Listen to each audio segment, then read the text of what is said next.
So my name is Caiman. I live in Lincoln, Nebraska at the moment, and I bought, I think, just one digital poster pack. I can't say for sure, but it's got to be, given the time, because you guys sent me a text saying when my first entry was. It's got to be either I was looking for parts for my Integra and I just found you guys somehow, or maybe regular car reviews is the other option. I entered a few when I first, because I basically, when I first started, I entered everything, but then I quickly got way too much of merch from you guys because this was before you were doing the digital stuff. And so I paused entering for a while, plus I couldn't really afford it. I was spending way too much on it. I do still use your guys' hats all the time, though.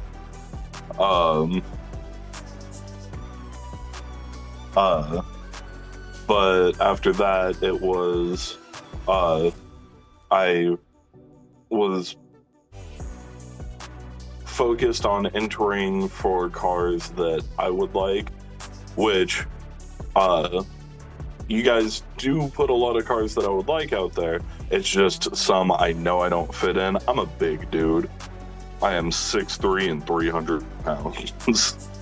So, can't quite fit in all those. Like, would have loved to win the MR2s. No way in hell I'd fit in the driver's seat of one.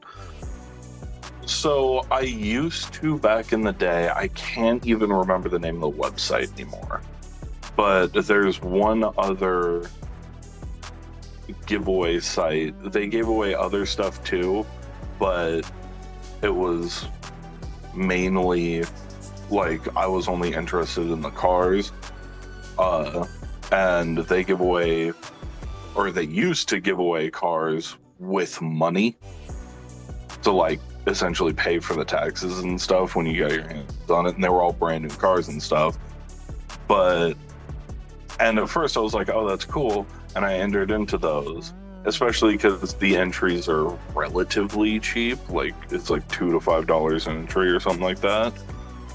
But then I looked at the number of entries, because not the number of entrants, but the number of entries that one of those giveaways typically does, and you're talking in the order of 100,000. I was like, there's no way I'm ever gonna win one of these cars. So my personal dream car is a low mileage bone stock R32 GTR. Would love that to death. However, I also really like weird cars because that's just the kind of guy I am. The Stagea is about the halfway point between those two, because granted it's off the R33 platform, not the R32 platform, but at the end of the day, it's still off of the Nissan Skyline platform, just the station wagon version of it. I don't think that, because I don't think this is the 260 RS, which is the one where they just straight up yoinked the R33's engine and shoved it into the station wagon. But it does have a non-turbo version of the same engine they used in the R33. It's really like, I especially love performance station wagons. They're few and far between. I've only ever known a couple of them, and one of them you have to heavily mod in order to get what you want out of it. But no, performance station wagons are really cool, and even though this is on the lower end of performance, it's still technically a performance car in terms of its engine and drivetrain and everything. And I fucking love station wagons, and I especially lament the death of the station wagon in the US. The fact that everything's fucking SUVs now, especially because most people can't drive them. I'm like, aside from being a car guy, I'm also a huge motorcycle guy. And I cannot tell you how many times I have had to slap SUVs while I'm on my motorcycle because they're drifting over into my lane because they're driving a car 3 times bigger than they can handle. Let's just say I got into cars in general because growing up, my father had a Buick California Special Super Sport, if you know what that is. And I hated it when I was little because everybody else had, new cars with fancy shit in them, and being a dumbass kid, didn't know any better. It wasn't until I became a teenager when I came around to realizing how cool the car was, which was unfortunate because by that time, various things had happened, and suffice to say, it was completely stripped and we were never going to be able to put it back together.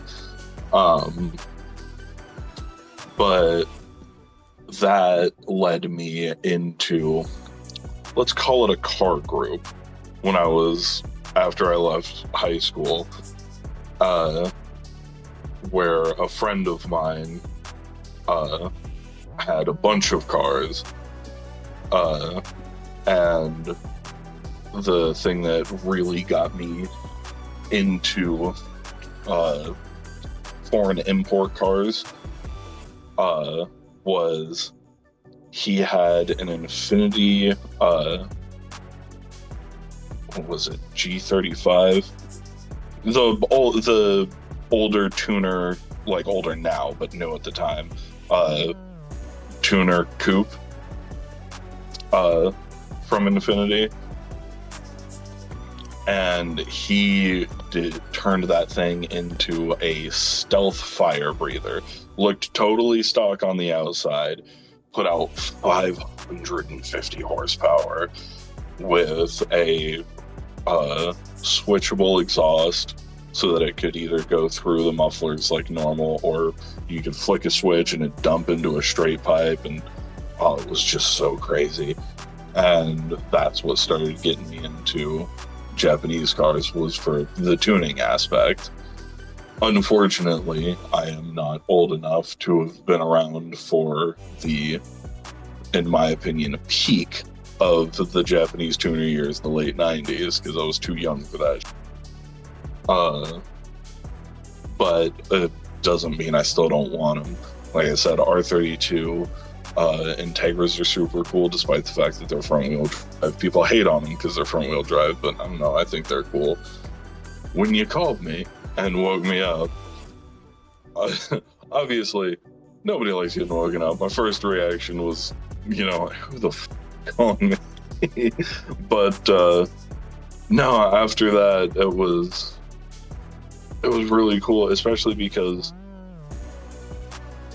one of the things that I end up not putting, because I have gone from putting in for every car that you guys give away to only putting in cars that I'd actually want, because I'd want to keep them. And one of the big reasons I wanted this one was because the whole bone stock, low miles, yada yada, that means I could, and especially with it being a station wagon, this is going to make a phenomenal daily driver for me. And so more than everything except the R32 that you guys put up a couple of years ago that I didn't get, I wanted this car more than any other. And I guess my first reaction was just disbelief more than anything else. It still doesn't quite feel real yet. Like, we're going through the process and everything, and like intellectually I know it, but it doesn't really feel real in my feelings yet. It probably won't until either the title or the car itself shows up. But yeah, I mean, at the very least, I was excited, because I knew it wasn't a scam from the get-go because you guys had apparently been trying to contact me while I was asleep all day. And so I got to see some text messages showing, my order receipt and everything. And I knew you guys were located in Pennsylvania. So getting the call from a Pennsylvania number, not that numbers can't be spoofed, but most scammers don't really think about that prior to trying to scam you. My victory lap, quote unquote, the first thing I'm going to do with this car, going to sound real weird, but it's part of the reason I wanted this car specifically. Station wagons have better cargo space than most SUVs, and their back seats tend to fold flatter too. My victory lap is going to be, I have so many boxes in my garage. I can't even tell you how many boxes, because I do most of my shopping at Costco, and I just moved to this house like 8 months ago, and we don't get cardboard service here. So my victory lap is going to be being able to pack up all those boxes into a single trip and take them to the recycling center on the other side of town. I would just recommend that people do what I did. Only spend what you can afford and only put in for cars you can see yourself owning. Don't, because you can put in for every car that comes up, hoping to win it, and then if you don't like it, you're just gonna sell it, which is fine if you want to do that. But honestly, in my personal opinion, it feels much better to only put in for the cars that you're gonna want, that you're gonna want to keep, because then you get to have a cool car that you like, that you get free and clear. And sure, you got to pay for insurance and everything, but much cheaper than buying a new car. And if you only put in for the cars you want, it means you're not going to be putting in for everyone. You're not going to be stretching your bank account thin trying to win a car. But when it does happen, you'll feel great about it.